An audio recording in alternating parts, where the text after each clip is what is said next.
वाहन चालकांनी शिस्त मोडल्यास आता ऑनलाईन पद्धतीनं चलन पाठवून दंड वसूल करण्याची पद्धत गोव्यात सुरू करण्यात आली आहे। याचा गैरफायदा आता ऑनलाईन ठगांनी उठवल्याचं नुकतंच एका घटनेतून समोर आले।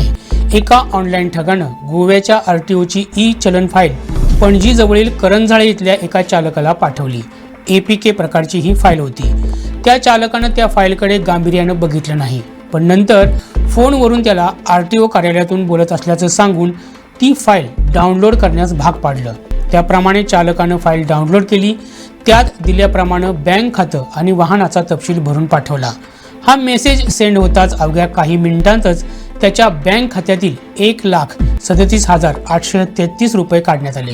हा प्रकार बघून चालक चक्रावून गेला। त्याने चौकशी केली असता ते आरटीओचं चलन नसून ऑनलाईन ठगांचा कारनामा होता असं लक्षात आलं।